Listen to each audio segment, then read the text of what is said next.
Hi all, welcome to football arena.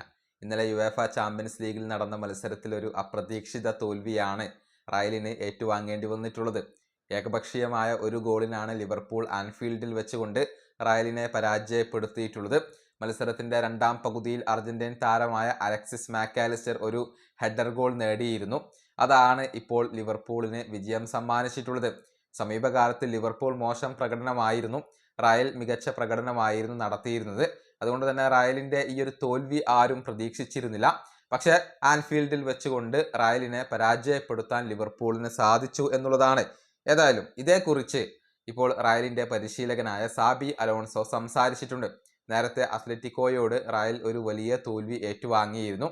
എന്നാൽ അതുപോലത്തെ ഒരു തോൽവിയല്ല ഇത് എന്നാണ് സാബി അലോൺസോ പറഞ്ഞിട്ടുള്ളത്. ഈ മത്സരത്തിൽ മികച്ച രൂപത്തിൽ തങ്ങൾ ഫൈറ്റ് ചെയ്തിട്ടുണ്ട് എന്നാണ് സാബി പറഞ്ഞിട്ടുള്ളത്.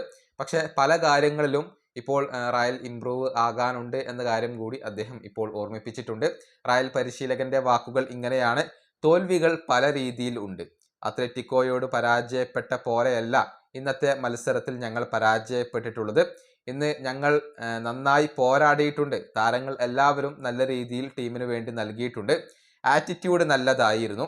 പക്ഷെ ഞങ്ങൾ ഇനിയും ഇംപ്രൂവ് ആവേണ്ടതുണ്ട്. അണ്ടർ പ്രഷറിൽ ഗോളുകൾ വഴങ്ങാതിരിക്കാൻ ഞങ്ങൾ ഇനിയും പഠിക്കേണ്ടതുണ്ട്. കൂടുതൽ അവസരങ്ങൾ ഒരുക്കുന്നതിൽ ഞങ്ങൾ ഇന്ന് പരാജയപ്പെട്ടു. അവരുടെ ഏരിയയിൽ ഞങ്ങൾ അത്ര അപകടകാരികൾ അല്ലായിരുന്നു. മോശമായിക്കൊണ്ടാണ് ഞങ്ങൾ മത്സരം തുടങ്ങിയത്. എന്നാൽ പിന്നീട് ഇംപ്രൂവ് ആയിട്ടുണ്ട്. ആദ്യ പകുതിയിൽ ഈക്വൽ ഗെയിം ആയിരുന്നു. ഞങ്ങൾ നന്നായി തന്നെ മത്സരത്തിൽ കോമ്പറ്റ് ചെയ്തിട്ടുണ്ട്. ഇതാണ് സാബി അലോൺസോ പറഞ്ഞിട്ടുള്ളത്.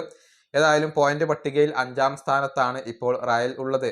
അതായത് ഈ ചാമ്പ്യൻസ് ലീഗിലെ ആദ്യ തോൽവിയാണ് റയലിന് ഏറ്റുവാങ്ങേണ്ടി വന്നിട്ടുള്ളത്. ആദ്യത്തെ 3 മത്സരങ്ങളിലും വിജയിക്കാൻ സാബി അലോൺസോയുടെ സംഘത്തിന് സാധിച്ചിരുന്നു. ഈ വീഡിയോ അവസാനിപ്പിക്കുന്നു. അടുത്തൊരു വീണ്ടും കാണാം.